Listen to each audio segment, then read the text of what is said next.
Hindi nga dito. May tao! Oh, teka, bossing, ano ginagawa mo dito? Oh, Hindi ko naman alam, may tao pala. Kasi bala ko sana mag-apply ng auto loan. Hindi ko alam kung paano proseso. Paano ba? eh kung kanina mo pa binuksan tong pintuan, di saka kanina mo pa ako nakita. O, lali ka dito, tuturuan kita kung paano ma-approve. Lali ka dito. Ano yan, sir?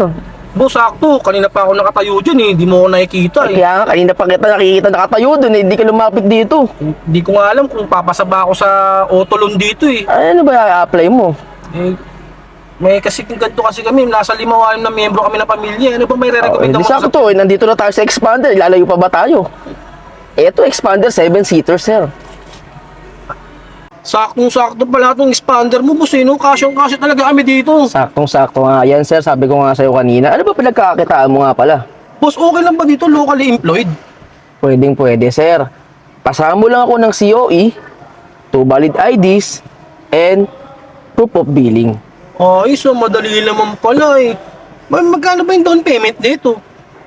Boss, magkano ba down payment nito? 15,000 lang, sir, ang ilalabas mong pera. Pero, sir, subject for bank approval pa yun, sir.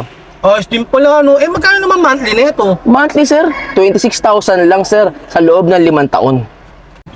Ayos din pala yun eh. Kaya ko yan. Eh, gaano katagal ko naman malalaman kung approve ako sa inyo? Sir, bilang ka lang ng 2 hanggang 3 araw para lumabas ang iyong approval.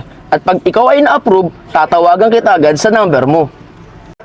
Ayos pala, madali na pala mag-apply eh, no? Sobrang dali, sir. Sabi ko nga sa'yo, ano pa hinihintay mo? Nandito na tayo sa kasa eh.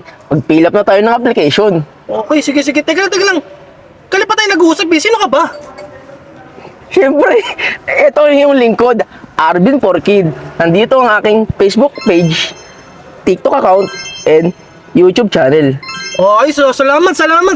Sige, tara. Tara na!